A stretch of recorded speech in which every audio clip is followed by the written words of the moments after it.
Good morning and welcome to Live at the Legislature, where every week we talk about the issues, bills, and happenings going on at the Legislature in your House of Representatives. With us today we have Representative Justin Woodson, representing Central Maui, and he is the chairman of the House Education Committee. But today we were talking about a proposed constitutional amendment to add a surcharge on investment property to support public education. Good morning, Representative Woodson. Good to be with you again. Thank you. Let me ask you first of all, what is this bill and why is it needed? Why do we need a constitutional amendment? Well, it's interesting. It is, as you said, it's a proposed constitutional amendment to better support our children.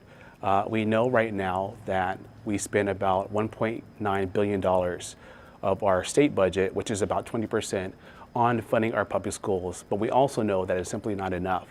We need to find additional revenue sources to better support our teachers and our students.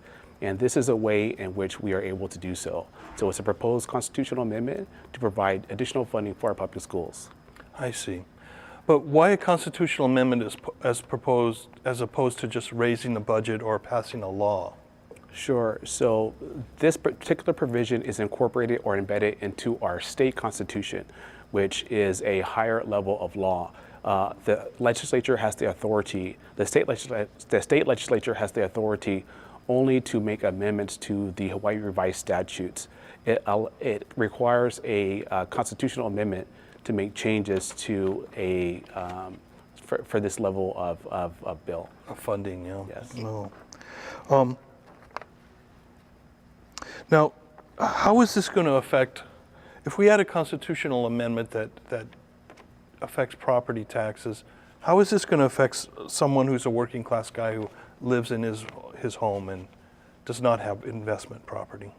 So the intention of this particular proposal is for it to only apply to investment properties that are starting between $1 million and $1.5 million. Oh. That is what is recorded out of the Committee on Education. We do not want to inadvertently hurt working class people. That is not what we are attempting to do. So one definition as to how you define what a single-family home is a home that qualifies for a homeowner's exemption, which means that if you live in your house, if you live in your home, then that does not apply to this particular surcharge. What we are looking at is properties that are $1 million or up to assess this particular charge. I see. So a typical homeowner is not going to be affected by this, at least directly, as far as his own home getting an increase in property tax. That is correct. That is our intention. Okay. Now, normally the counties assess property taxes, but this would be, what, a state property tax? How would this work? Again, because this particular provision of the statute is embedded in our state constitution, it requires us to amend the constitution. That can only be done by a majority plus plurality vote, which means that 50 plus members of the communities, all the communities, which is important because all of us will have the opportunity to weigh in on this particular discussion. 50 plus 1 of the majority of the communities have to vote in the affirmative for this to be law. So this is then letting the people decide whether this even goes into effect or not. That is correct. That is the beauty of it. Okay. So this is House Bill 29, or Senate Bill 2922. And why is this a good choice for people of Hawaii? You know, it does make more taxes for certain groups, but why do you think this is good for the majority of people in Hawaii? Well, it's democracy in its purest form because ultimately the people will have to make the decision. We can have a robust discussion as to whether or not we want to better provide funding for our kids. We hear year after year that we need to provide additional funding for our public schools. Our schools are approximately 60 years plus old in terms of the infrastructure. We know that we need more money for the classroom instruction, and we know that teachers are saying that we need better support. So this is a discussion that we're going to have statewide. Everyone gets to participate to see as to whether or not we want to better support our kids or not. Mm-hmm. Well, there has been a lot of discussion in the news recently about teachers striking and poor conditions in schools on the mainland. Are we anywhere near that type of situation?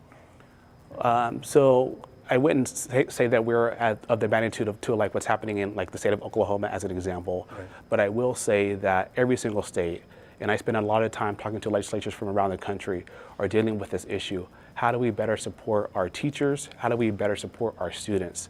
And this is one way in the state of Hawaii in which we have decided that we can actually go forward and provide additional support and relief for our kids. If this is passed, when would it actually go into effect? Say, in November it gets voted on and approved.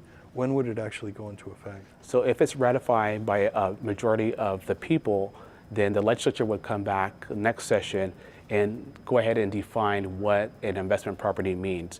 So again, we are looking at properties, investment properties that are not owner occupied, that are between a starting point of $1 million and $1.5 million. Mm-hmm. We think that will provide us enough revenue base to do what we need. If we're going to get to a world-class education system, maybe we can get there without providing additional funding, but I think it will be very difficult to do so. Oh. Well, where is this bill out right now in the legislative process? Where is it moving through the session? So right now, the Senate already passed a version of the bill. We amended that proposal of the bill, and all that's required right now, because it has a clean date, is that if we pass it out of our House chamber, is that the Senate would just simply have to agree. If the Senate agrees to our proposal, then it will be placed on the ballot. And then again, just so people understand, then it gets placed on the ballot. If it's passed, then a new law is written to support this constitutional amendment. That is correct. And do we know at this point what that final bill would actually, how the money would be dispersed for schools, or is that too early to say? It's too early to say. Again, that's an open discussion. What the question is do we want to better support our kids? Do we want to better support our teachers? We've been talking about it for a long time, but now we have an opportunity to do so. So we are formally asking permission from the communities as to whether or not they want to support this particular proposal. Well, this seems like an important step to take for supporting our schools. What do you think are the biggest needs right now? I know you mentioned the teachers, but what do we need most right now in our schools? We need funding, more funding for our ACs. We need more funding to support the infrastructure of our schools. We need more funding for classroom instruction. Mm-hmm. This would allow us to do so. We still need air conditioning, even though we've put them in 1,000 classrooms. We're making a lot of progress, but we still have a ways to go. Okay, real good. Well, okay, so we will see how this goes this week, and then if it passes, it will be on the ballot in November, and everyone out there will get a chance to make your decision on whether you support this or not. And thank you for joining us this week. We'll see you again next week on Live at the Legislature.